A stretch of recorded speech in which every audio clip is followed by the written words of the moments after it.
Pagi hari ini kita mau siapkan hati kita, tubuh, roh, jiwa kita untuk kita boleh memuji dan menyembah Tuhan.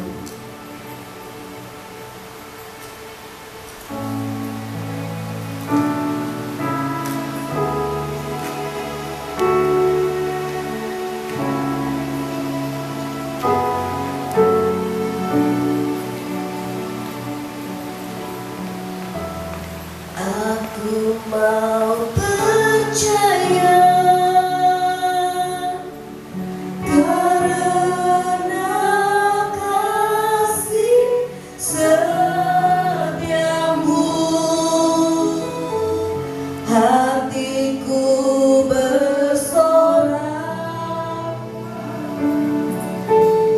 penyelamatanku. Aku mau bernyanyi kepada Tuhan Yesusku, karena Dia telah berbuat baik kepadaku.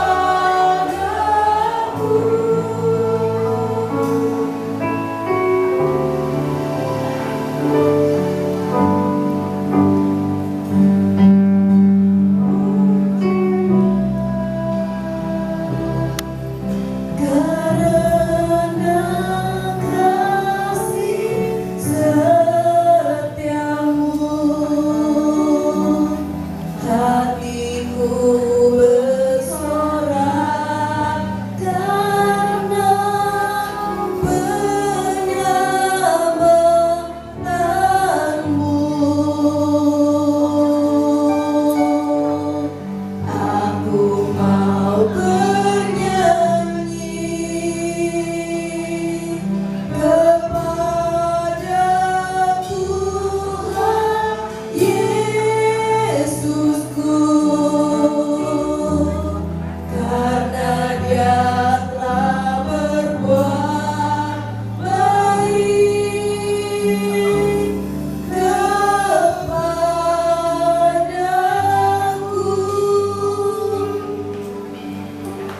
Saudara, khawatir adalah suatu keadaan yang mungkin Bapak Ibu dan saya alami saat ini. Percaya adalah sebuah keputusan terlepas dari persoalan yang Bapak Ibu Saudara alami saat ini. Khawatir terfokus kepada kekuatan diri sendiri, mengandalkan diri sendiri. Tetapi percaya berfokus kepada kekuatan dan kebesaran Tuhan. Saat pagi hari ini kami mau mengakui Tuhan, Engkau Allah yang besar buat setiap kami ya Yesus. Saat pagi hari ini Tuhan, kami mau percaya, kami mau berserah hanya kepadamu saja ya Allah.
kami yang di surga, ucapan syukur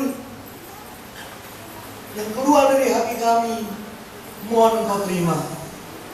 Pengagungan, kemuliaan hanya untuk Tuhan. Kami serahkan hidup kami dalam tangan pengasihan-Mu. Ampunilah dosa-dosa dan pelanggaran kami, ya Tuhan Yesus. Sucikan dan kuduskan kami. Izinkanlah kami menyebut Yesus adalah juru selamat kami.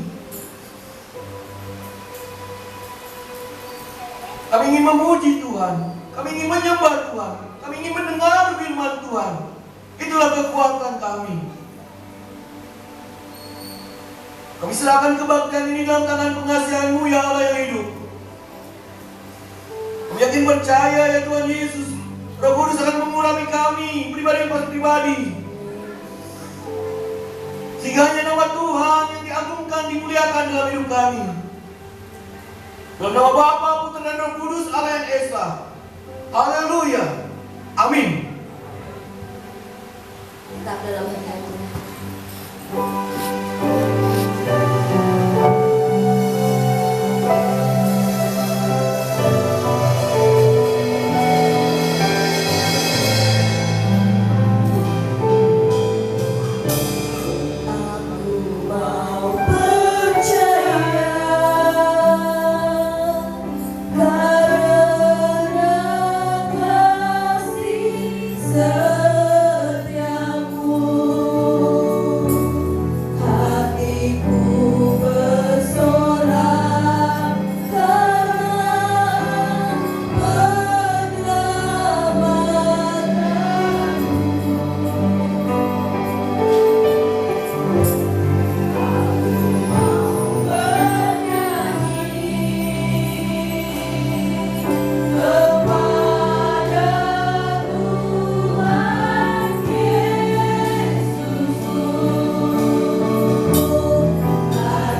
Pagi hari ini Tuhan, kembalikan rasa percaya kami kepadamu ya Allah. Karena Engkau Allah yang besar, Engkau Allah yang luar biasa bagi kami Tuhan. Dan sepanjang hidup kami akan tetap terus bersyukur.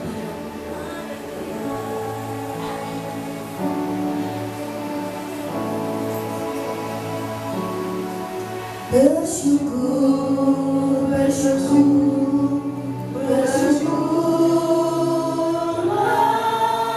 bersyukur karena kasih setiamu. Ku sembah, ku sembah, ku sembah dan ku sembah selama hidupku, ku sembah.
Berbuat baik buat setiap kita, amin.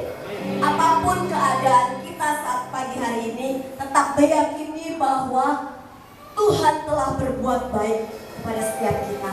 Karena Tuhan telah berbuat baik pada setiap kita, mari Bapak Ibu kita mau sapa rekan-rekan kita sebelah kiri, sebelah kanan kita. Kita kasih tos yang terbaik. Kita menari buat Tuhan.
goyang ke kanan. Amin.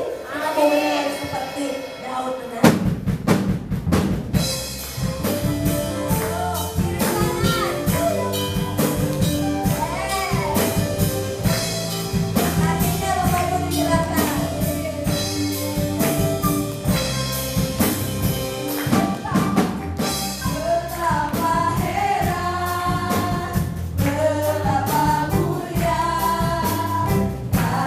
Yesus Kristus yang hidup.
Ibu Saudara yang dikasih Tuhan, saya undang Kak Karolin bercerita.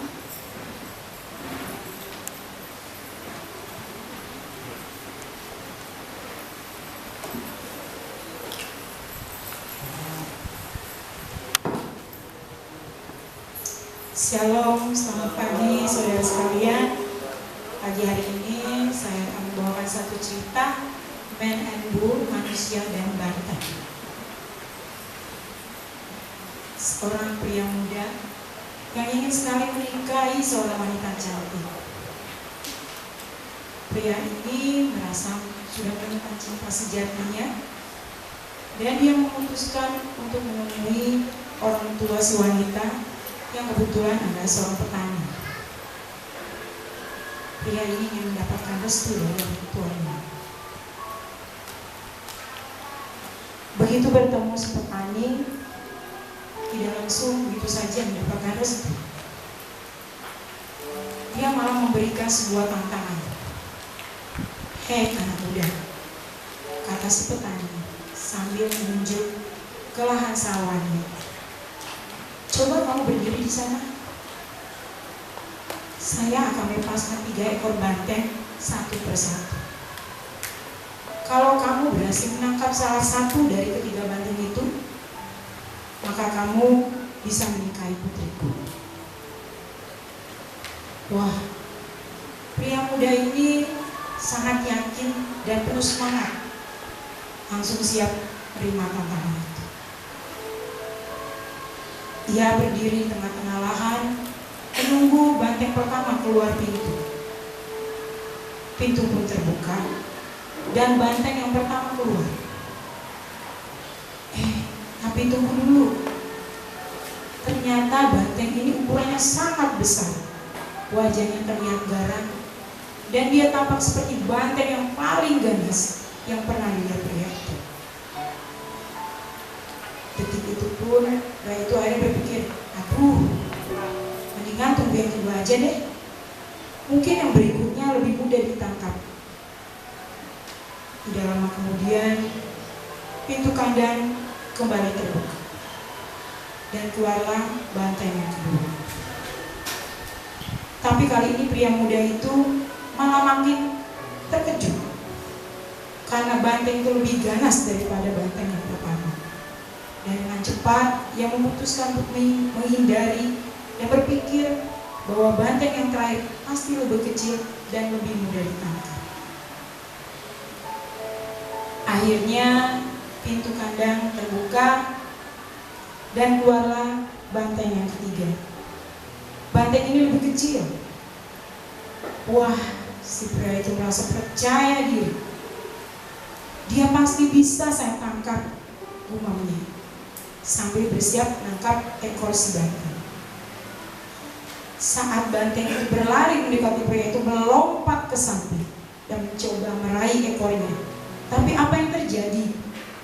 Ternyata banteng itu tidak punya ekor. Akhirnya banteng kecil itu pun lewat begitu saja dan pria itu pun gagal mendapatkan restu dari si petani. Cerita ini mengajarkan kita seringkali kita melewatkan kesempatan yang ada di depan mata kita. Terlalu banyak pertimbangan, terlalu banyak rasa takut, atau bahkan keyakinan bahwa akan ada kesempatan yang lebih baik dan lebih mudah di kemudian hari. Padahal kita tidak pernah tahu apakah kesempatan berikutnya benar-benar akan datang atau justru kesempatan itu adalah kesempatan terakhir. Jangan sampai kita menyesal di kemudian hari karena terlalu ragu untuk bertindak. Sekarang ketika ada peluang di depan mata, jangan tunda, ambil tindakan, karena bisa jadi itulah kesempatan terakhir yang pernah ada. Firman Tuhan yang diambil Efesus 5 ayat 16, dan pergunakanlah waktu yang ada, karena hari-hari ini adalah jahat. Amin.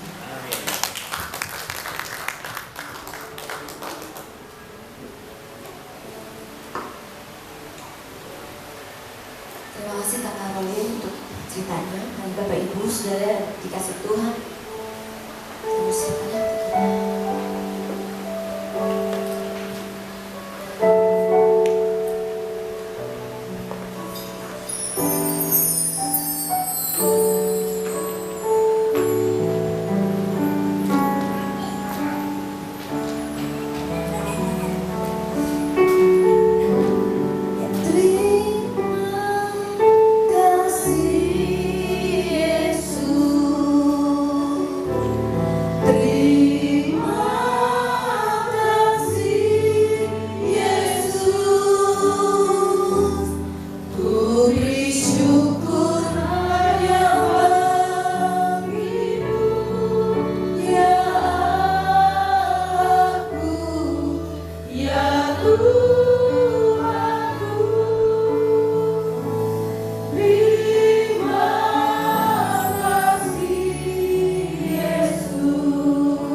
syukur hanya bagimu.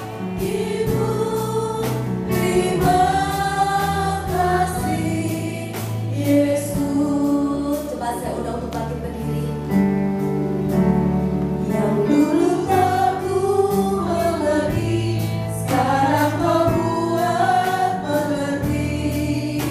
Kau singkapkan mataku dengan kasih-Mu. Yang tak pernah ku pikirkan, semula kau sediakan. Kau curahkan berkat-Mu, limpah dalam hidupku. Yang tak pernah kau pikirkan. Aku mengerti, sekarang kau buat mengerti. Kau singkapkan mataku dengan kasih-Mu. Yang tak pernah ku pikirkan, sungguhlah kau sediakan. Kau curahkan berkat-Mu, limpah dalam hidup. Terima kasih. Terima kasih Yesus. Terima kasih Yesus. Ku beri syukur hanya bagimu, ya Allahku, ya Tuhanku. Terima kasih Yesus. Terima kasih Yesus. Terima kasih Yesus. Ku beri syukur hanya bagimu. Terima kasih Yesus. Terima kasih. Terima kasih Yesus.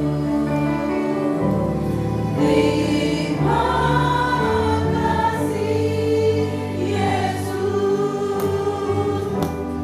Ku beri syukur hanya bagimu, ya Allahku, ya Tuhanku. Terima kasih Yesus.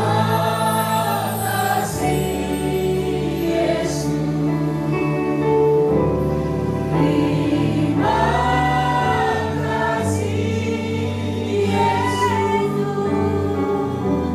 Ku beri syukur hanya bagimu.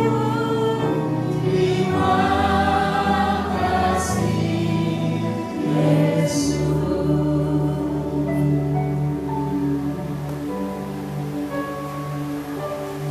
Hikmat pengertian daripada Bapa di surga melingkupi hati pikiran kami hingga kami boleh memahami kebenaran firman Tuhan, dan biarkan Roh-Mu mengurapi, bekerja untuk setiap kami yang mendengarkan dan yang memperdengarkan kebenaran firman-Mu. Berkuasalah dan hadirlah. Di dalam nama Yesus Kristus kami sudah siap mendengarkan firman Tuhan. Haleluya. Amin. Silakan duduk Bapak Ibu Saudara terkasih dalam Tuhan. Shalom. Terima kasih kepada pemimpin pujian dan demikian juga kepada para pemain musik yang sudah membawa kita masuk di dalam hadirat Tuhan. Kita yakin percaya bahwa sebagaimana ada kita pada saat hari ini, semua karena kasih Tuhan dalam kehidupan kita. Amin. Amin. Bapak Ibu, aminnya pelan. Amin. Anehnya jangan kenceng lah, jangan dibilang pelan, jadi kenceng sekali gitu ya. Nah, jadi kita sudah memahami kasih karunia Tuhan dalam kehidupan kita. Jika kita memahami kasih karunia Tuhan dalam kehidupan kita, berarti ada yang namanya keselamatan yang pasti di dalam Tuhan yang kita sembah, yaitu Yesus Kristus. Keselamatan yang kita peroleh pasti kita sudah tahu lah. Dan saya yakin percaya semua yang hadir di tempat ini sudah tahu. Dan kalau ditanya, kamu sudah yakin belum selamat nanti? Pasti ya, saya yakin. Pasti seperti itu jawabannya. Itu saya yakin, percaya. Tapi di dalam memperkatakan keyakinan saudara untuk kata saya yakin bahwa saya selamat, benar enggak? Setiap kata itu, setiap huruf itu diungkapkan dengan pasti bahwa dirimu akan selamat, tentunya di dalam Tuhan. Ini yang harus kita pelajari bersama pada saat pagi hari ini. Kalau kita bepergian ke suatu tempat, pasti kita berdoa sebelumnya, ya kan?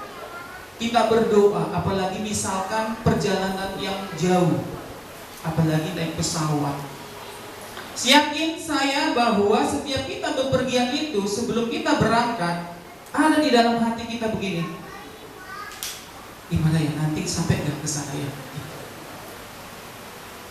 Tapi dengan iman percaya kepada Tuhan, yang kita sudah pahami bahwa keselamatan itu ada di dalam setiap kehidupan kita, maka terjadilah seperti iman percaya kita. Nah, setelah sampai ke tempat tujuan yang kita akan tuju tadi, apakah kita mengucap syukur? Kadang orang nggak lupa, sudah selamat sampai tujuan, sudah memperoleh apa yang dia cita-citakan, lupa mengucap syukur. Nah, disinilah hal-hal yang akan kita pelajari. Apa saja yang harus kita lakukan untuk kita memperoleh keselamatan? Tema firman Tuhan adalah diselamatkan untuk berbuat baik. Slide yang kedua, apa itu keselamatan? Keselamatan menurut kedagingan atau keduniawian adalah suatu keadaan aman dalam suatu kondisi yang aman secara fisik, sosial, spiritual, finansial, politis, emosional, pekerjaan, psikologis, ataupun pendidikan, dan terhindar dari ancaman terhadap faktor-faktor tersebut. Tentu kita ingin aman dari segala apapun yang kita hadapi di dalam kehidupan kita. Baik itu dikatakan di sini, spiritual kita, fisik kita harus sehat, kita harus selamat, kemudian emosional kita, kemudian keuangan kita. Kita nggak mau dong, ya kan, hidup susah, ya enggak? Nah, itulah keselamatan secara dunia. Ya maunya senang-senang aja gitu. Tapi baginya kalau kita ya senang-senang di dunia ini, tapi kita tidak tahu nanti bagaimana akhirnya kehidupan kita. Jadi di dalam iman kekristenan sangat berpikir panjang. Bagaimana keselamatan itu diartikan bahwa penyelamatan jiwa kita, ya, pengampunan atau pelepasan dari dosa kita, bagaimana agar kita layak, kita dapat datang kepada Bapa di surga. Itu artinya penyelamatan atau keselamatan yang di dalam iman kekristenan. Kita lanjut. Di dalam Titus 2 ayat 14. Tapi kita belum baca tadi ya. Kita baca dulu Titus. Coba slide yang pertama. Sebelumnya kita baca dulu Titus 2 ayat 11 sampai 15. Kita baca bersama-sama Titus 2 ayat 11 sampai dengan ayat 15. Demikian bunyi firman Tuhan, kita baca dengan suara nyaring dengan judul Kasih Karunia Allah Menyelamatkan Semua Manusia. Ayat 11, 2, 3, ya. Karena kasih karunia Allah yang menyelamatkan semua manusia sudah nyata. Ia mendidik kita supaya kita meninggalkan kefasikan dan keinginan-keinginan duniawi, dan supaya kita hidup bijaksana, adil, dan beribadah di dalam dunia sekarang ini, dengan menantikan penggenapan pengharapan kita yang penuh bahagia dan menyatakan kemuliaan Allah yang maha besar dan juru selamat kita, Yesus Kristus, yang telah menyerahkan dirinya bagi kita untuk membebaskan kita dari segala kejahatan dan untuk menguduskan bagi dirinya suatu umat kepunyaannya sendiri yang rajin berbuat baik. Beritakanlah semuanya itu, nasihatilah dan yakinkanlah orang dengan segala kewibawaanmu. Janganlah ada orang yang menganggap engkau rendah. Nah, jadi di dalam Titus 2 ayat 14 dikatakan, yang telah menyerahkan dirinya, diri Yesus. Tentu kalau kita sudah memahami bahwa keselamatan itu adalah anugerah. Melalui apa? Melalui pengorbanan Yesus. Yang telah menyerahkan dirinya bagi kita untuk membebaskan kita dari segala kejahatan dan untuk menguduskan bagi dirinya suatu umat kepunyaannya sendiri yang rajin berbuat baik. Kita ini umat pilihan Tuhan. Kita dipilih sebagai umatnya agar kita boleh memperkatakan keselamatan yang telah kita ketahui dari Injil, dari Alkitab. Jadi maksud Tuhan ya menyelamatkan kita, memilih kita agar kita terbentuk suatu komunitas yang mau memuji atau mau menyembah dan mau percaya kepada Tuhan. Ayat 13 sampai 14 di dalam Titus 2 tadi, Paulus menjelaskan tujuan Allah menyelamatkan kita, yaitu untuk menguduskan bagi dirinya suatu umat kepunyaannya sendiri yang rajin berbuat baik. Yang rajin berbuat baik. Kata berbuat baik atau pekerjaan baik ini diulangi di dalam Titus 2 dan Titus 3 sebanyak 4 kali. Coba kita selidiki, ada di Titus 2 ayat 14. Apa sih berbuat baik ini? Karena kalau kita pahami bahwa dengan berbuat baik saja tidak cukup untuk masuk kerajaan Allah. Nah, tetapi di sini kita dituntut untuk berbuat baik. Di dalam Titus 2 ayat 14 dikatakan, yang telah menyerahkan dirinya bagi kita untuk membebaskan kita dari segala kejahatan dan untuk menguduskan bagi dirinya suatu umat kepunyaannya sendiri yang rajin berbuat baik. Titus 3 ayat 1. Di situ dikatakan, ingatlah mereka supaya mereka tunduk pada pemerintah dan orang-orang yang berkuasa, taat dan siap untuk melakukan setiap pekerjaan yang baik. Titus 3:8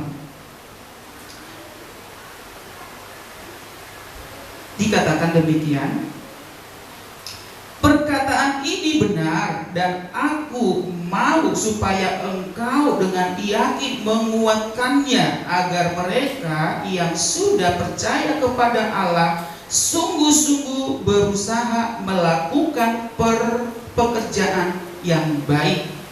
Kemudian di ayat yang ke-14 dikatakan, dan biarlah orang-orang kita juga belajar melakukan pekerjaan yang baik untuk dapat memenuhi keperluan hidup yang pokok, supaya hidup mereka jangan tidak berbuah.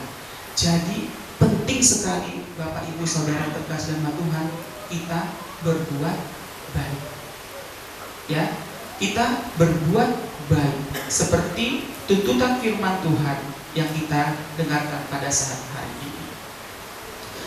Pekerjaan baik dan perbuatan baik yang sudah kita lakukan ditekankan di dalam firman Tuhan ini untuk tujuannya mengarah kepada keselamatan. Artinya sangat praktis, yaitu tidak hanya berbalik dari cara hidup yang lama dan bertobat, tetapi juga beriman dan hidup yang benar, kemudian rajin berbuat baik.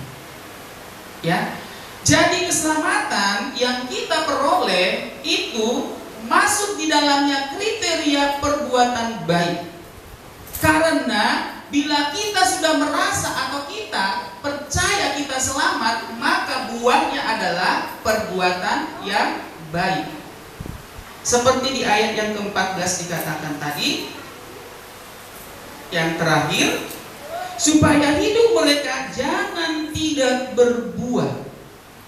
Pengenalan akan Kristus Yesus di dalam setiap kehidupan kita yang percaya, pasti kita akan rajin berbuat baik. Itulah buahnya. Kalau perbuatan baik yang kita telah lakukan di negara Indonesia, yaitu taat membayar pajak, kemudian kita membawa damai kepada sesama, kemudian saling menolong di tengah lingkungan di mana kita berada. Jangan sampai Bapak Ibu di lingkungan tempat kita berada kita tidak dikenal. Ya, jadi kalau di lingkungan kami ada itu satu keluarga yang kalau keluar itu ya hanya hal-hal yang penting. Misalkan ke gereja baru kelihatan. Kemudian ada juga kalau dia mau ke warung baru kelihatan. Terus kesehariannya di mana? Di rumah. Ngapain? Gak tahu. Tidak berbaur. Padahal Kristen loh. Padahal orang percaya loh kepada Tuhan. Nanti kalau seandainya kita lagi kumpul-kumpul gitu lewat, kadang gak menegur, kadang diam gitu. Ada dua pendatang yang baru. Ada juga pendatang yang baru di situ. Kemudian ini anak gadis. Ini hati-hati nih anak gadis nih. Masih gadis itu harus mencari perhatian kepada lingkungan. Yang satu udah pindah, tadinya samping kami, pas di samping kami. Mau kotor kayak halamannya, mau bagaimanapun joroknya, gak peduli. Kadang saya nyapuin halaman mereka. Jadi kalau keluar rumah itu, ya mau ke gereja, mau kerja, udah cukup. Kita dilihat di situ juga negur, senyum juga enggak. Terus bagaimana ini? Karena di dalam firman Tuhan kita dikatakan berbuat baik. Apa perbuatan baik di lingkungan kita? Yaitu kita harus ramah kepada orang-orang di sekitar kita. Lain ceritanya kalau umpamanya kita tinggal di kompleks. Mereka kan sudah merasa bahwa mereka memenuhi kebutuhannya. Ya kalau masih di RS aja sombong, gimana? Iya kan? Bagaimana? Naik motor aja udah sombong, negur aja gak mau. Gimana Gimana kalau udah punya rumah yang besar, yang mewah, punya mobil segala macam?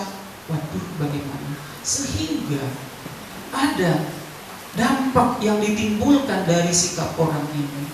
Kita tidak berbicara dengan iman percaya orang lain. Kita bahas iman percaya kita kepada Yesus. Bahwa perbuatan baik yang kita lakukan berarti itu sebuah buah dari keselamatan yang sudah kita ketahui dan kita sudah yakini, imani, kita akan peroleh. Tapi apa yang kita harus lakukan? Kita harus berbuah, berdampak. Itu tuntutan firman Tuhan. Itu artinya perbuatan baik. Apa tujuan kita berbuat baik, Bapak Ibu? Yang pertama, untuk memuliakan Tuhan tentunya. Dengan kesombongan kita memuliakan Tuhan? Tidak. Dengan harta benda kita yang kita miliki, kita memuliakan Tuhan? Belum tentu. Karena banyak orang di luar sana dengan kemewahan yang ada, dia merasa dia paling benar. Sehingga perkataannya harus didengar. Sehingga kita tidak heran, mau dimanapun, mau sejauh manapun orang kaya kalau meninggal pasti banyak yang melihat. Tapi kalau orang miskin nggak ada yang lihat. Dan kebanyakan juga orang-orang yang percaya kepada Tuhan, sayangnya. Padahal tujuan kita berbuat baik di dalam firman Tuhan hari ini adalah yang pertama, untuk memuliakan Tuhan. Jadi artinya kita tidak melihat siapa itu, mau kaya, mau miskin. Akhir-akhir ini kami pergi sama istri di perjalanan, kami menikmati perjalanan mau ke rumah itu, mau menjenguk orang yang bukan menjenguk, mau melayat. Aduh, enak banget ya kalau kita tinggal di perumahan seperti ini. Gitulah ya ceritanya. Menuju ke rumah mau melayat ini ceritanya. Padahal di ujung-ujung sana gelap-gelap, tapi memang eksklusif gitu ya. Enak sekali rumahnya, wow. Perjalanan itu kami menikmati perjalanan sambil cita-cita. Padahal yang kami mau tuju itu adalah orang yang berduka gitu. Tapi kami menikmati aja perjalanan. Ternyata mobilnya berjejer dari udah ada di sekitar 4 km sampai 5 km berjejer. Inilah ya kalau orang kaya ya, banyak pengunjung. Padahal selama hidup belum tentu dikunjungi, belum tentu ditegur sapa, ya kan? Nah, inilah yang harus kita pelajari Bapak Ibu Saudara terkasih dalam Tuhan. Bahwa tujuan daripada berbuat baik yang diajarkan oleh Tuhan kepada kita adalah untuk kemuliaan Allah. Paulus di dalam Titus 2 ayat 10 berkata, dengan demikian mereka dalam segala hal memuliakan ajaran Allah.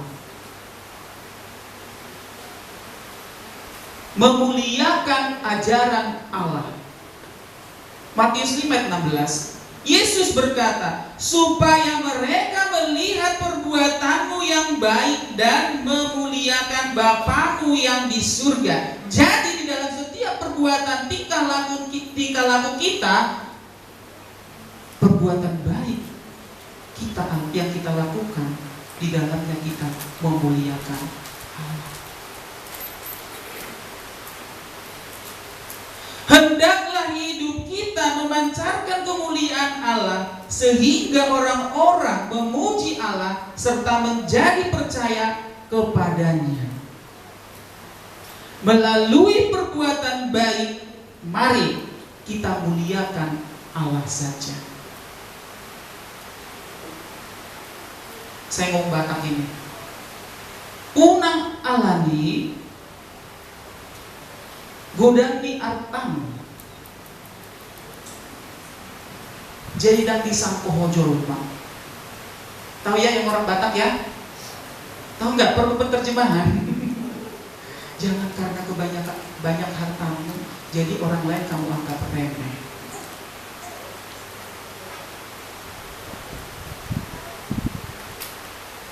Lihat kan yang di TikTok atau apa itu kan, Holat naido bajum, kan gitu ada kan? Ke gereja itu terus baju buku lihat katanya. Untung pintar lo yang ngomong itu. Saya ke gereja bukan karena baju saya bagus, tapi karena hati saya mau memuji nama Tuhan. Itu terus sepatumu. Kan orang begitu. Jadi dianggap remeh orang itu. Belum tentu orang yang dianggap remeh itu tidak memiliki apa yang dia miliki.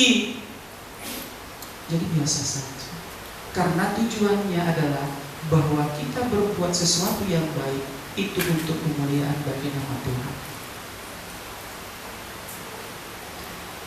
Itu yang pertama. Jadi kita berbuat baik tujuannya adalah untuk memuliakan Tuhan. Yang kedua, berbuat baik merupakan bukti keselamatan. Nah, jadi kalau ada orang berpura-pura baik, purba. Ada nggak mereka purban sih? Maaf ya, pura-pura baik. Tapi itu cuma kepanjangan akronim. Berbuat baik merupakan bukti keselamatan, bukan untuk mendapatkan keselamatan. Ini yang harus kita ingat. Ya. Berbuat baik itu bukti daripada keselamatan yang sudah kita peroleh, bukan untuk mendapatkan keselamatan. Jadi hati-hati. Aku harus banyak sedekah. Aku harus banyak membantu orang. Aku harus selalu memperkatakan hal-hal yang baik. Ingat bahwa keselamatan itu, bahwa berbuat baik itu bukan untuk mendapatkan keselamatan. Kalau embel-embelnya ada, biar aku dilihat begini, biar aku dilihat begini, biar aku dilihat rohani, biar aku dilihat memiliki iman percaya. Jangan sekali-sekali seperti itu.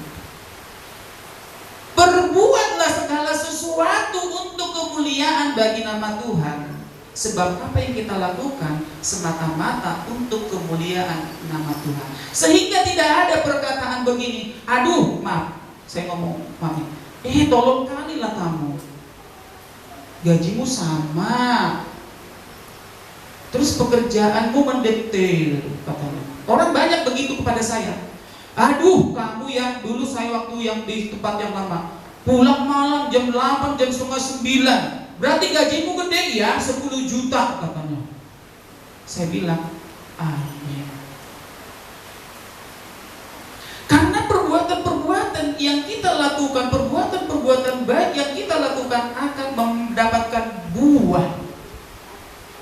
Nanti akan ada buahnya, asalkan kita melakukannya dengan segenap hati dan percaya bahwa itu kita lakukan untuk kemuliaan bagi nama Tuhan.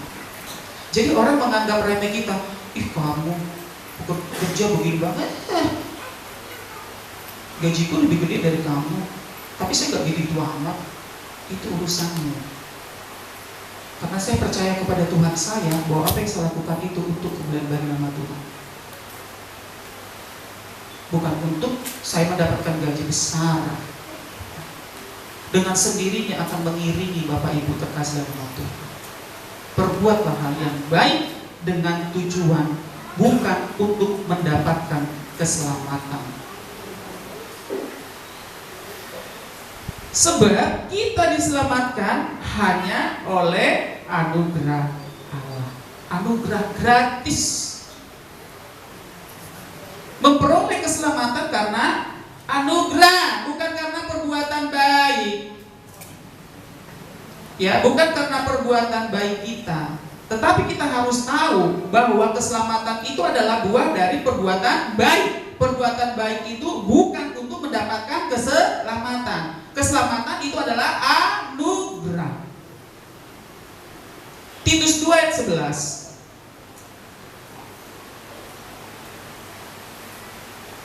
Dikatakan demikian, karena kasih karunia Allah yang menyelamatkan semua manusia sudah nyata.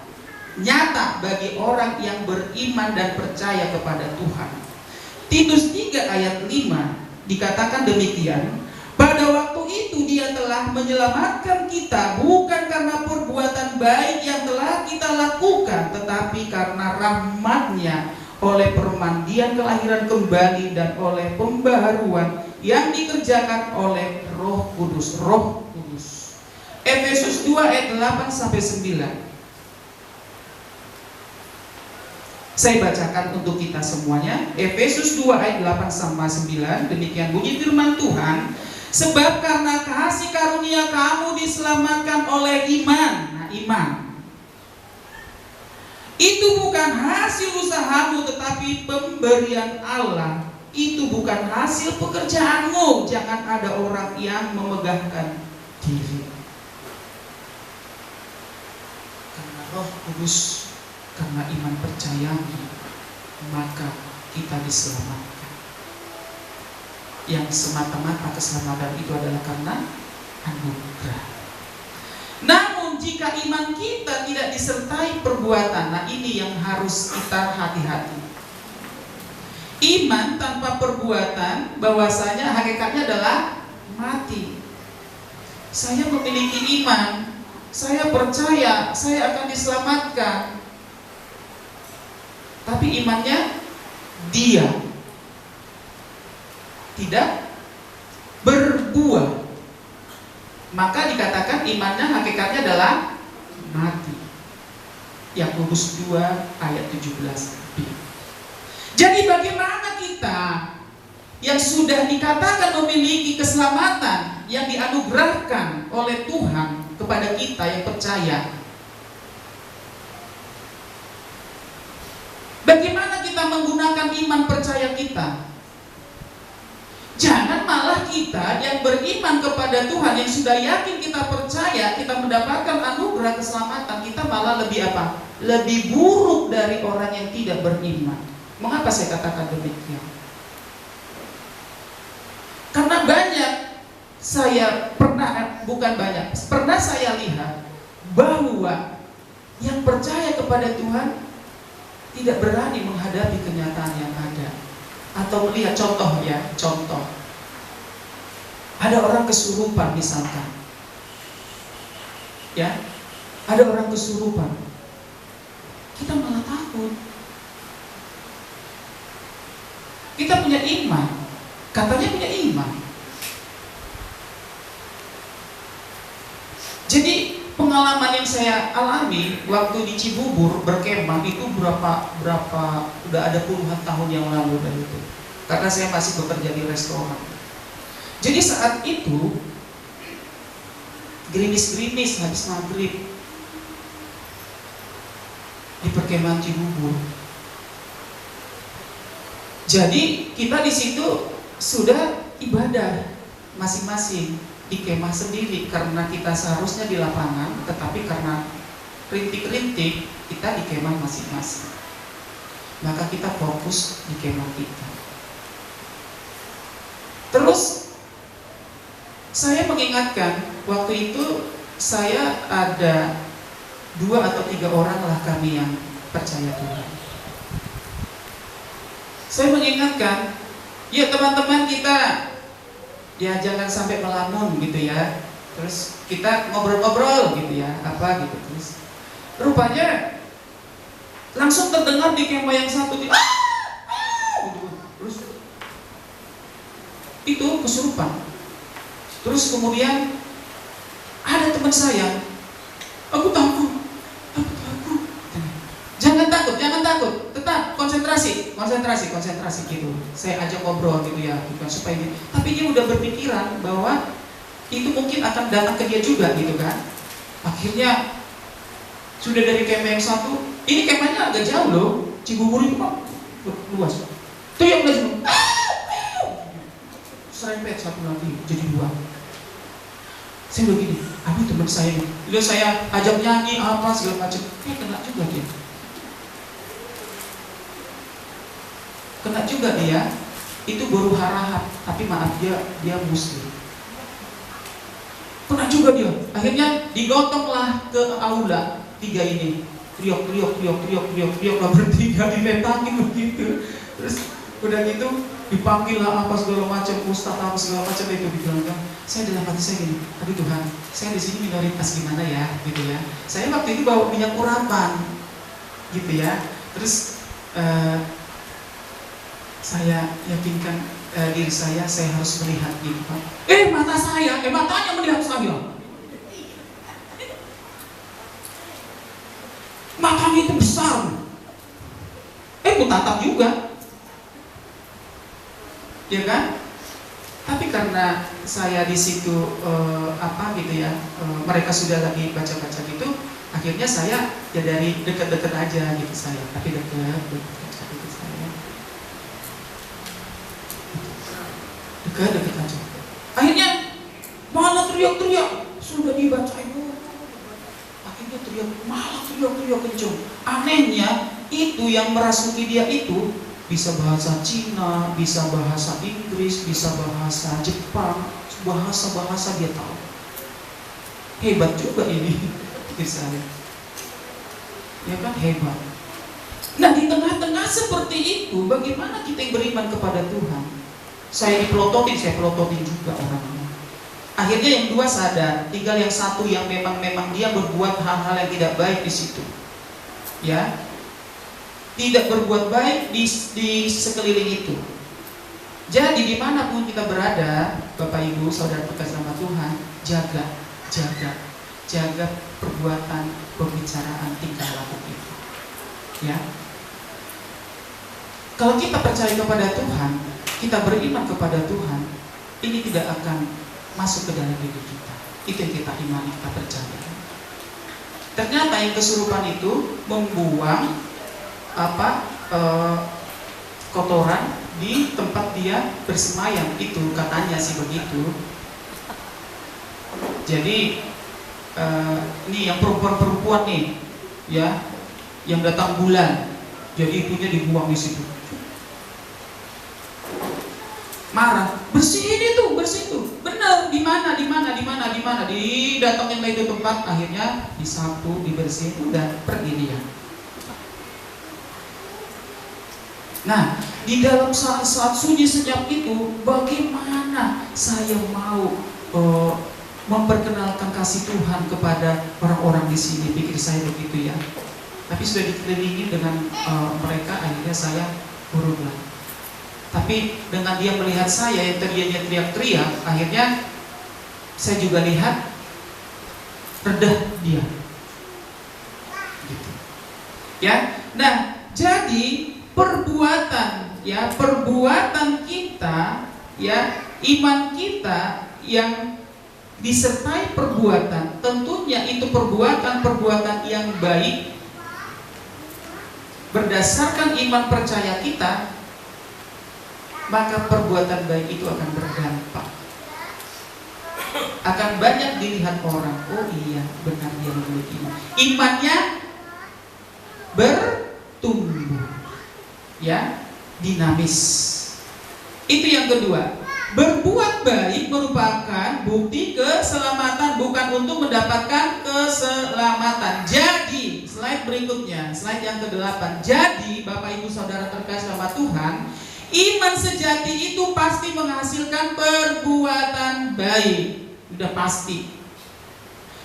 Iman yang sejati menghasilkan perubahan hidup. Perbuatan baik menunjukkan perubahan hati yang disebabkan oleh iman. Kita tadi menyatakan bahwa kita diselamatkan. Kemudian di sini dikatakan sebelum kita mendapatkan keselamatan itu, bahwasanya dulu kita mati secara rohani dan terpisah dari kasih Allah.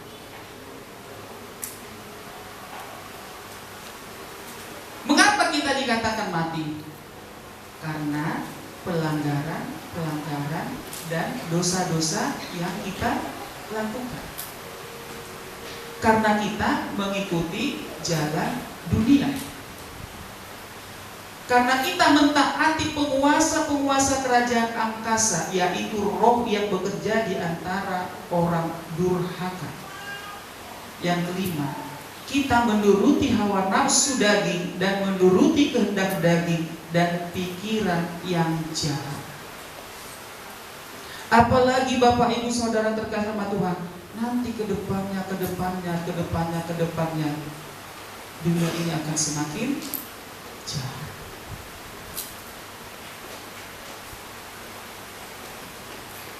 Apakah kita akan mati? Apakah iman kita akan mati di dalam atau di tengah kejahatan dunia ini?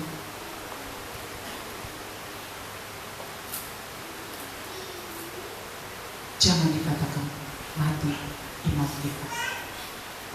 Oleh karena itu, Bapak Ibu Saudara terkasih sama Tuhan, jauhilah pelanggaran-pelanggaran dan dosa-dosa yang ada di dunia ini, agar kita tidak dikatakan mati, iman kita hidup. Kalau kita dikatakan sebagai orang percaya, kamu itu Kristen, iya. Apa buktinya kamu Kristen? Iman saya bertumbuh. Dalam hal apa? Lihat aja sendiri dari kehidupan saya. Karena saya percaya kepada Tuhan, saya beriman kepada Tuhan, maka sukacita senantiasa ada dalam kehidupan saya. Harus begitu. Mantap. Kita tunjukkan bahwa kita beriman kepada Tuhan yang benar.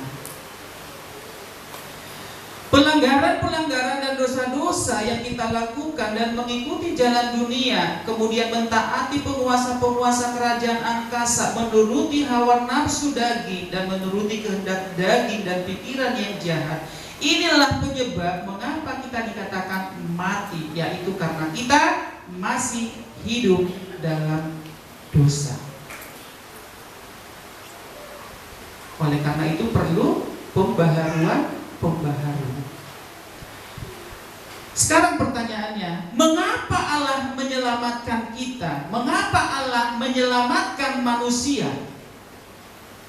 Yang pertama, kasih karunia dan belas kasihan Allah.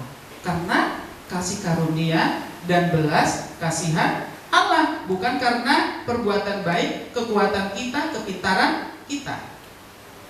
Efesus 2 ayat 4 sampai ayat yang kelima.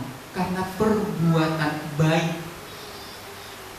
ya, karena kita melakukan hal-hal yang baik, yang kita landaskan bahwa perbuatan baik itu adalah buah dari keselamatan.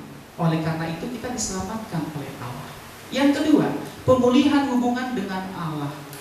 Jadi kita diselamatkan oleh Allah agar kita memperoleh pemulihan di dalam Allah. Yang ketiga, penebusan diri dari dosa. Dosa kita sudah ditebus dengan harga yang mahal.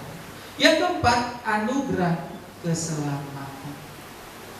Keselamatan itu adalah anugerah. Slide yang ke-11.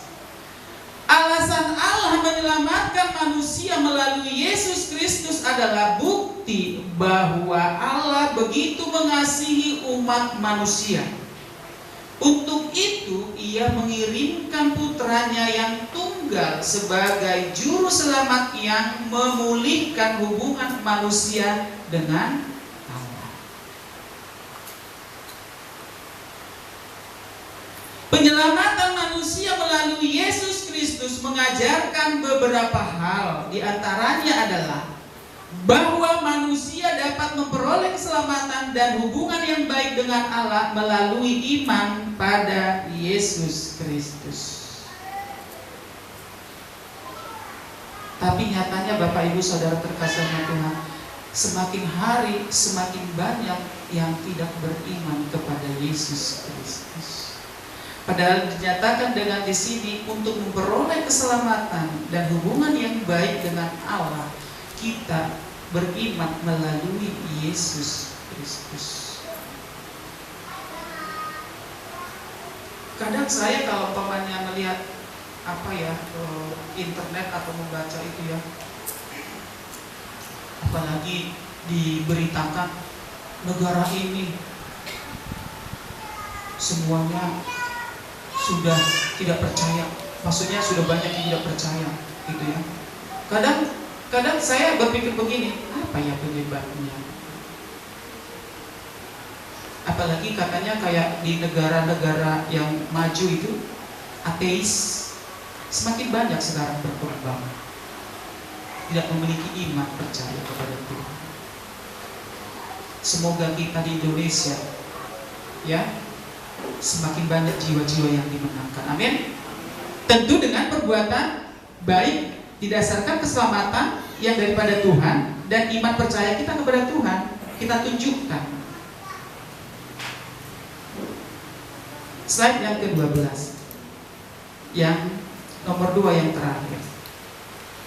Keselamatan yang sudah kita terima adalah anugerah yang sangat mahal karena dibayar dengan pengorbanan Yesus. Karena itu, marilah kita melakukan pekerjaan-pekerjaan baik dan menjadikannya sebagai gaya hidup setiap hari. Gaya hidup.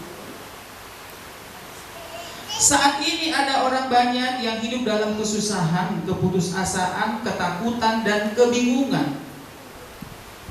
Mereka membutuhkan Kristus sebagai jawaban atas dosa dan pergumulan mereka. Mari kita luangkan waktu untuk mendoakan, membantu, dan menceritakan Injil kepada mereka. Ini tindakan selanjutnya Bapak Ibu Saudara terkasih dalam Tuhan. Mendoakan orang di luar kita, memberitakan keselamatan kepada orang-orang yang belum mengetahui apa itu keselamatan.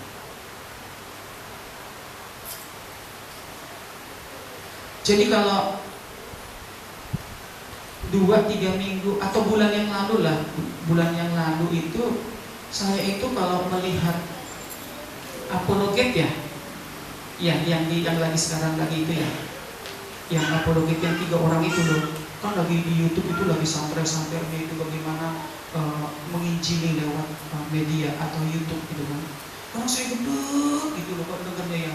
Maksudnya gini, udah ngomongnya begini. Kadang untuk memperkatakan hal yang baik itu seakan-akan menyepelekan iman percaya orang lain gitu. Jadi tidak menunjukkan bahwa saya ini beriman di dalam Tuhan, maka hal-hal atau perkataan-perkataan, pemikiran yang saya katakan, lakukan, saya perlihatkan hal-hal yang baik. Akhirnya saya sekarang stop, nggak mau lagi nonton. Jadi pusing juga. Ya kan, walaupun menambah iman percaya kita bahwa Yesus ada bukti-bukti, ada apalah itu segala macam, itu banyak, itu bisa dibuktikan segala macam lah itu ya. Sepertinya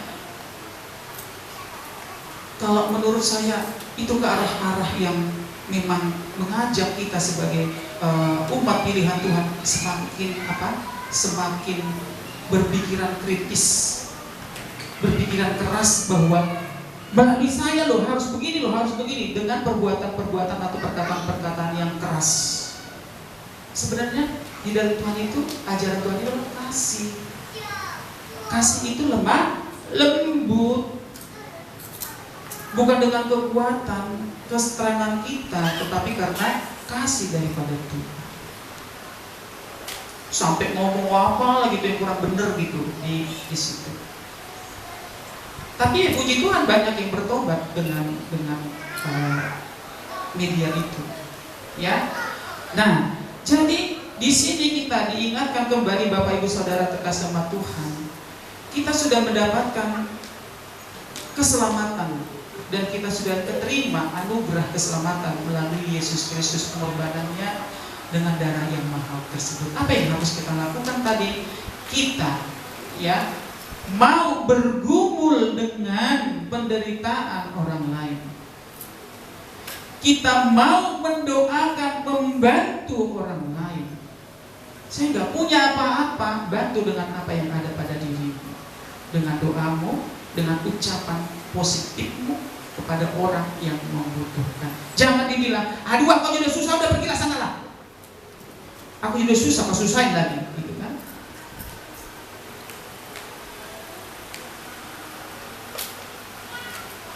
Padahal kita dikatakan membantu sesama. Ya.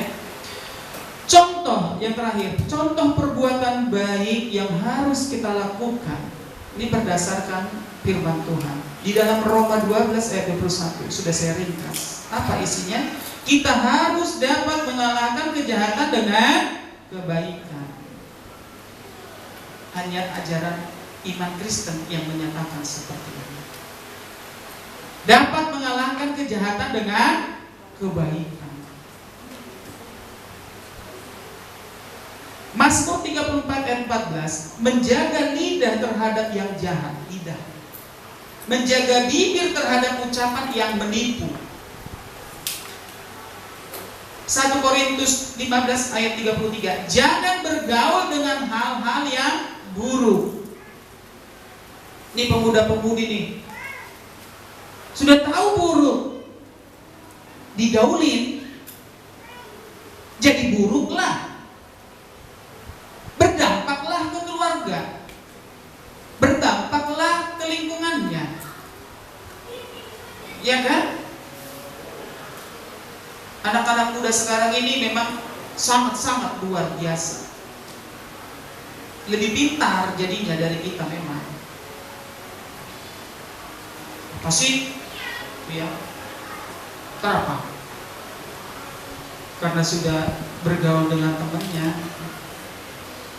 malah lebih peka kepada temannya daripada ke orang tuanya. Hei Ucok, ngumpul yuk. Ayo, mau kemana? Mau ke sana? Jangan dulu lah, ini kerjakan dulu tugasmu. Antarlah, pergi. Ya. Jangan bergaul dengan hal-hal yang buruk. Kalau ada orang tua bilang, biarin aja lah, kan dia udah gede, udah ini, nanti bisa kok dia menyesuaikan dirinya. Ya kalau bijak itu anak. Kalau nggak bijak, kebiasaan yang buruk juga akan mempengaruhi. Walaupun dia sebaik apapun dia lingkungannya, temannya akan mempengaruhinya. Ya, jadi di sini dikatakan contoh perbuatan baik itu kita harus menghindari pergaulan hal-hal yang buruk. Lukas 6 ayat 36. Kita harus murah hati seperti Bapa adalah murah hati. Ibrani 13 ayat 6, suka memberi bantuan. Gak harus uang. Ya. Kita terima aja keluh kesahnya. Udah enak. Amsal 11 ayat 17, berbuat baik terhadap diri sendiri. Ini yang saya langsung diri sendiri. Bapak Ibu sudah pernah nggak berbuat baik kepada diri sendiri? Pernah? Yang terbaik. Pernah nggak memanjakan gitu? Saya gini sama istri, aku nanti kalau udah punya uang, tahu nggak? Aku mau nginep di hotel, aku mau tidur nyenyak, aku mau makan yang enak. Hanya omongan. Karena saya gitu, pengen saya berbuat hal-hal yang baik di diri saya, tapi sulit loh. Saya ini di diri saya sulit berbuat baik kepada diri saya. Karena apa? Ya orang lihat kotoran sekecil ini aja nggak bisa. Dikit-dikit, aduh gimana lagi ya, gitu kan. Jadi kalau saya di sekolah itu Bapak Ibu, saya udah bilang, Pak Guru masuk ke kelas, kelasnya sudah kinclong. Kemudian buku, alat tulis sudah ada di meja semua. Jadi kalau saya udah masuk itu, adalah yang bukunya nggak ada. Pada saat sudah menjelaskan, barulah ngambil pulpen, ngambil pensil, ngambil buku segala macam. Nah gimana itu? Sampai ke rumah lagi, tidur main di sana, di kamar sana main handphone, di sana main game, di sana. Jadi gimana ya? Saya itu orangnya tidak bisa melihat hal-hal yang mungkin itulah kelemahan saya. Jadi kalau istri nih, saya datang kerja, motor saya udah bunyi, anak-anak juga begitu, termedia. kebiasaan-kebiasaan yang baik. Gitu. Jadi memang kalau memang itulah prinsip hidup saya. Kalau umpamanya harus bersih, harus apa gitu ya. Jadi kalau umpamanya saya dilihat, bahkan lingkungan gini, lihat ini suami udah datang, pulang ke kawan, lagi ngobrol.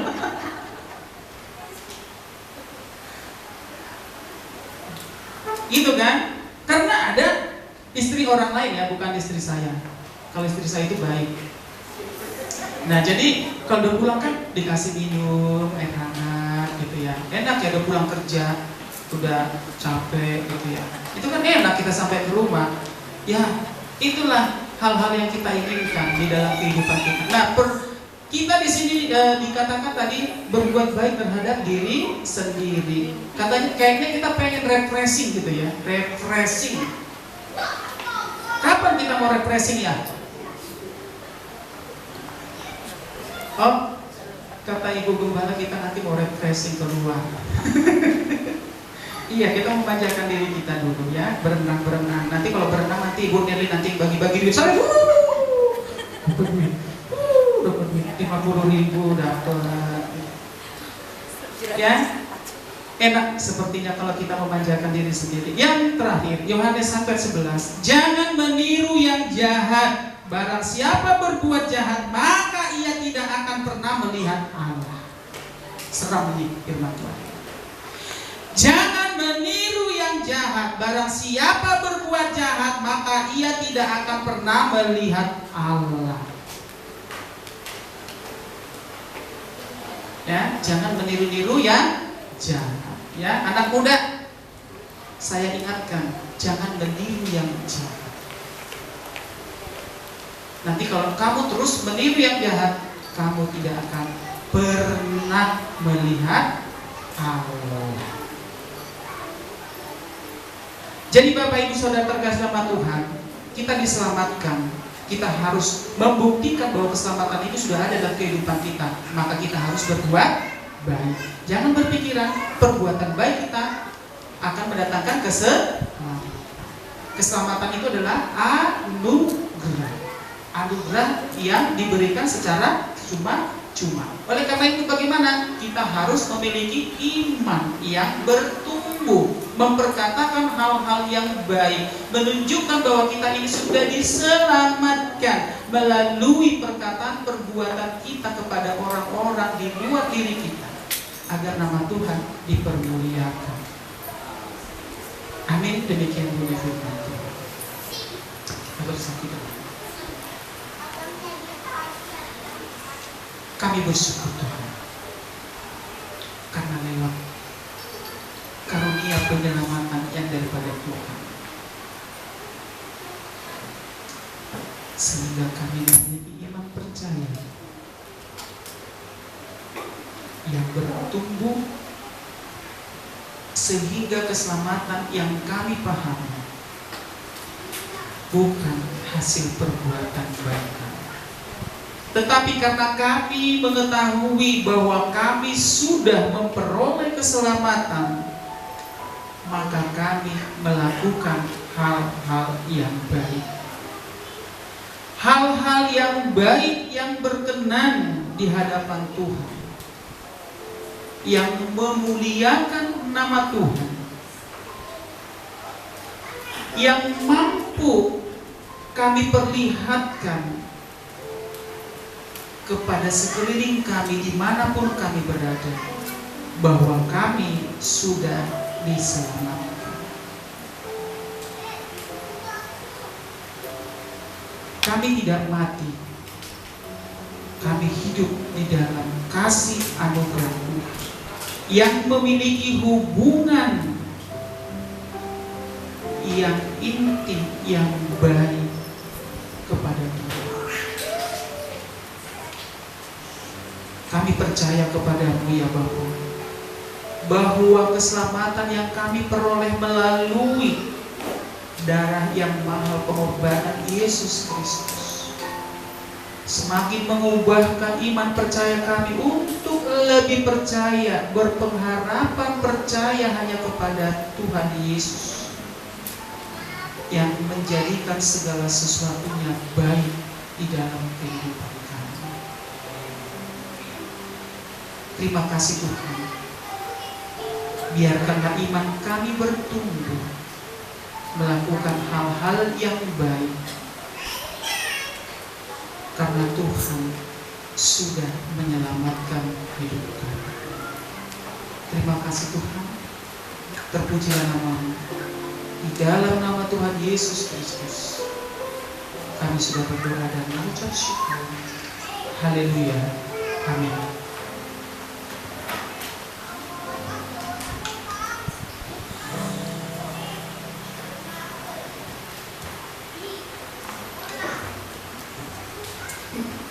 Kami mengucapkan terima kasih kepada Bapak Benet atas firman Tuhan saat pagi hari ini yang dibagikannya. Biarlah kiranya Tuhan memberkati, Tuhan memakai terus Pak Benet dan keluarga untuk kemuliaan nama Tuhan. Kita akan memberikan persembahan Bapak Ibu Saudara. Mari kita mau siapkan amplop yang pink ini seperti biasa ya Bapak Ibu. Ini untuk dana sosial. Ya, jadi Bapak Ibu harus tahu yang pink ini untuk dana sosial. Lalu yang satu lagi yang plastik ya, yang seperti ini. Ya, awalnya ini merah tapi diganti karena udah banyak yang robek gitu ya Bapak Ibu. Ini untuk biaya operasional gereja kita ya Bapak Ibu. Untuk listrik, untuk lain-lain gitu ya. Pokoknya untuk yang berhubungan dengan kegiatan operasional masyarakat ini. Oke, jadi mari Bapak Ibu kita mau siapkan yang terbaik. Nanti saya undang Bapak Andre untuk doa persembahan.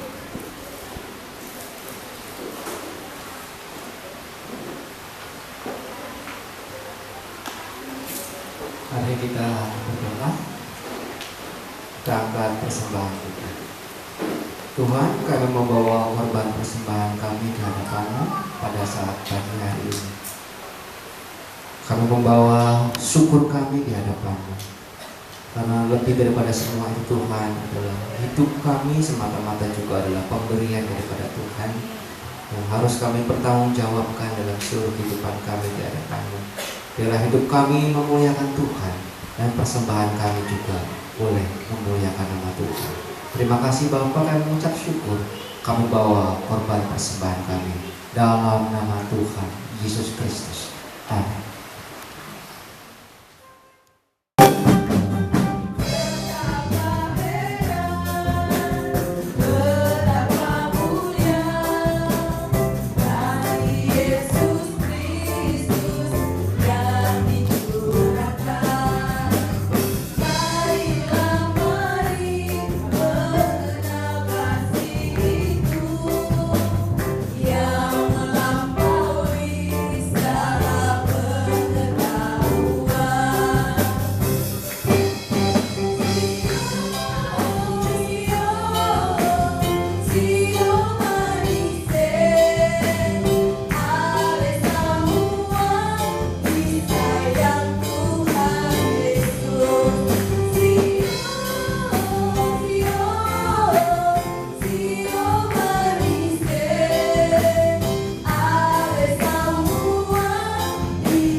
Yang membuat hidup kita tidak susah, tidak ribet apa ya?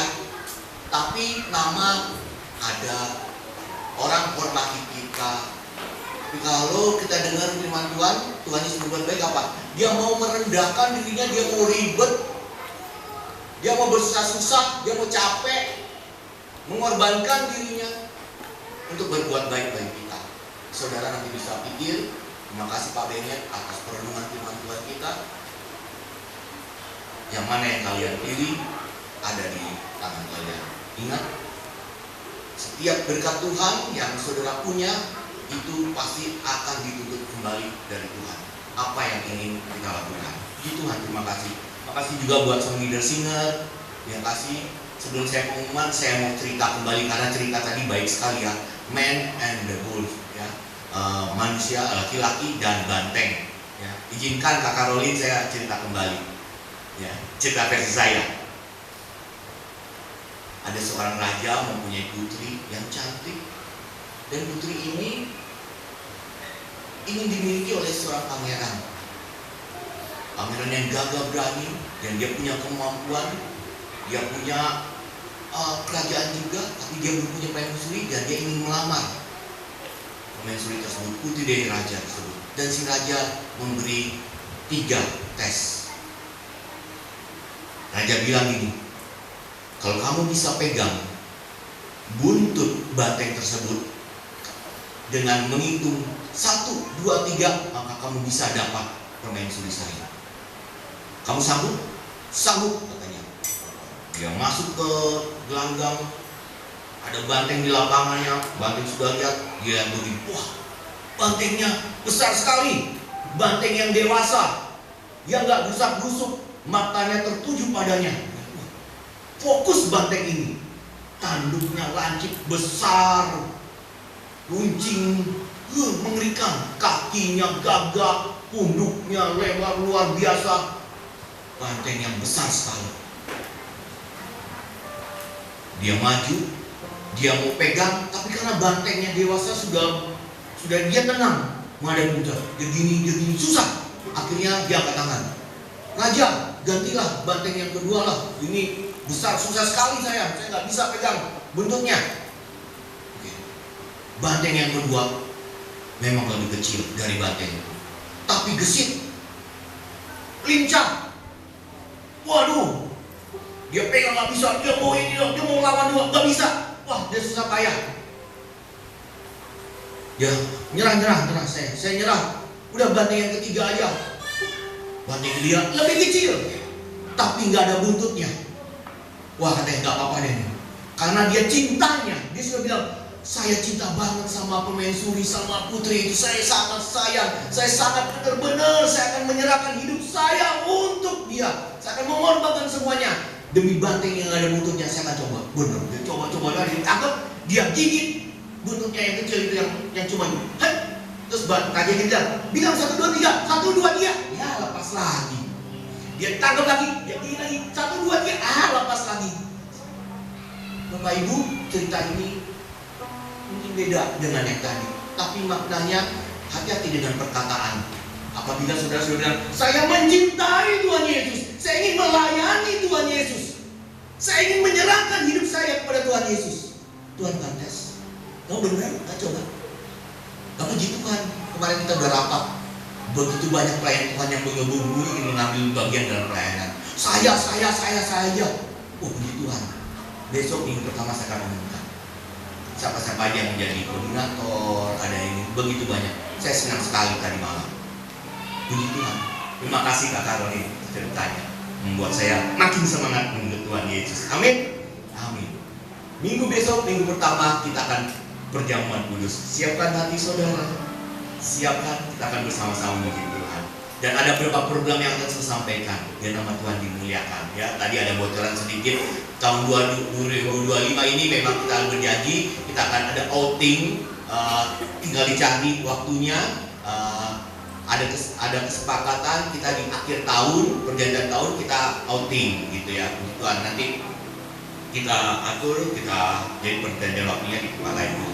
Dan ada amal Natal, ada doa 10 hari, dan besok minggu depan saya akan umumkan lebih mendetail. Itu hanya kita juga berdoa buat anak Evelyn, dari saudara dari Bapak Eko yang sedang dirawat. Tuhan berkati biar pemulihan selalu terjadi pada saudara Evelyn, dan begitu juga anak Alora ya, yang anak dari Bapak Ali dan Ibu Lina. Kita berdoa supaya pemulihan di lehernya ada kekuatan untuk menopang kepalanya dan bisa normal kembali ya. Begitu juga dengan kita semua, pergantian musim ini kita jaga kesehatan kita. Amin. Mari kita satu dalam doa, kita bersapa. Bapa kami yang di surga, kami ucap syukur ya Tuhan Yesus atas pelayan-Mu, baik itu pembawa firman Pak Benyat. Tuhan berkati pekerjaannya, pelayanannya, dan keluarganya. Kami juga mengucap syukur bagi tim musik yang dipimpin oleh Ibu Desi pada pagi hari ini. Tuhan berkati pekerjaan, pelayanan, dan keluarganya. Begitu juga para singer, pemain musik, para tamborin ya Tuhan Yesus, soundman, multimedia ya Tuhan Yesus. Kami juga berdoa bagi Pak Andi dan juga saudara kami yang ada di atas ya Tuhan Yesus, operator LCD. Tuhan berkati. Terpujilah nama-Mu ya Tuhan Yesus. Syukur minggu depan kami akan kembali hadir, karena kami yakin begitu banyak berkat Tuhan yang akan kami lalui mulai hari ini sampai minggu depan. Dan kami akan berjalan hari lepas hari menurut tuntunan Tuhan. Dan biarlah hari-hari kami diisi oleh firman Tuhan. Kami akan membaca firman Tuhan dan kami akan merenungkan firman Tuhan. Kami akan memperkatakan dan memperlakukan ya Tuhan firman Tuhan dalam hidup kami. Syukur. Kami berdoa bagi saudara-saudara kami yang sedang mengalami musibah, yang keluarganya sedang sakit. Kami berdoa buat anak Evelyn yang sedang ada di rumah sakit Anissa. Tuhan berkati, Tuhan sembuhkan, Tuhan pulihkan. Haleluya. Kami juga mendengar kabar anak Adora itu sedang ada pemulihan untuk lehernya yang masih kecil, masih pertumbuhan. Kau beri kekuatan, Kau beri pemulihan menurut kemuliaan-Mu saja. Syukur ya Tuhan Yesus, syukur kami diramu. Bagi saudara-saudara kami yang sedang melalui pengobatan, perobatan, rawat jalan, Tuhan sembuhkan, Tuhan gunakan dokter, obat-obatan yang ada, dan kami yakin percaya dalam nama Tuhan Yesus, Tuhan pulihkan. Akar-akar pahit, sakit-sakit hati ya Tuhan Yesus, dendam yang membara, yang tidak bisa diucapkan kata atau nama dari orang tersebut, Tuhan mau angkat, Tuhan mau cabut. Berikan roh pelepasan, pengampunan ya Tuhan Yesus. Syukur, haleluya. Karena kami tahu hanya Tuhan Yesuslah yang dapat menyembuhkan luka hati kami, luka batin kami. Syukur Tuhan. Dia Yesus telah mati bagiku. Dia Tuhan selamatkan jiwaku. Amin. Bagi Dia umatku, hanya Dia terdapat kasih-Nya. Dia angkatku jadi anakku. Dia angkatku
baik kami karena kami sudah menerima keselamatan. Perbuatan baik kami bukan karena ingin mencari keselamatan, tapi ada keselamatan dalam nama Tuhan Yesus di hati kami. Syukur bagi nama-Mu Tuhan Yesus. Tuhan Yesus memberkati kita bila kita sungguh-sungguh mendengarkan suara Tuhan Allah kita dan melakukannya dengan setia segala yang diperintahkannya kepada kita pada hari ini. Tuhan akan meninggikan kita di antara segala bangsa. Segala berkat akan datang kepada kita dan menjadi bagian apabila kita mendengarkan suara Tuhan Allah kita. Diberkatilah kita di kota, dan diberkatilah kita di ladang. Diberkatilah buah kandunganmu, hasil tanahmu dan hasil terangmu, baik dari anak lembumu maupun anak kambing dombamu. Diberkatilah bangkulmu dan tempat adonanmu. Diberkatilah kamu pada waktu masuk dan diberkatilah kamu pada waktu keluar. Tuhan akan membuat musuh yang maju menyerangmu terpukul kalah di hadapanmu. Dari satu arah mereka akan keluar menyerang kamu, tetapi ketujuh arah mereka akan lari di hadapanmu. Tuhan akan memerintahkan berkat di atasmu, di lumbungmu, di dalam segala upaya tanganmu. Ia akan memberkati kamu di negeri yang diberikan Tuhan Allahmu kepadamu. Tuhan akan menetapkan kamu sebagai umatnya yang kudus, seperti yang dijanjikannya dengan sumpah kepadamu apabila kamu berpegang pada perintah Tuhan Allahmu dan hidup menurut jalannya. Maka segala bangsa di bumi akan melihat bahwa nama Tuhan disebut di atas mereka dan takut akan kepada Tuhan kita. Tuhan juga akan melimpahkan kamu dengan kebaikan dalam buah kandunganmu, hasil ternakmu dan hasil tanahmu. Di tanah yang dijanjikan Tuhan dengan sumpah kepada nenek moyangmu untuk diberikan kepadamu. Tuhan akan membuka bagimu langit berbendaranya dan melimpah untuk memberi hujan bagi tanahmu pada masanya dan memberkati segala upaya tanganmu. Kamu akan memberi pinjaman kepada banyak bangsa, tetapi kamu sendiri tidak akan meminta pinjaman. Tuhan akan mengangkat kamu menjadi kepala dan bukan ekor. Kamu akan tetap naik dan bukan turun. Apabila kamu mendengar perintah Tuhan Allahmu yang kusampaikan pada hari ini untuk kamu lakukan dengan setia. Kita tidak boleh menyimpang ke kanan ke kiri dari segala perintah yang diberikan Tuhan kepada kita. Dan kita tidak boleh mengikuti ilah-ilah lain. Hanya kepada Tuhan Yesus sajalah kita beribadah. Yang menerima berkat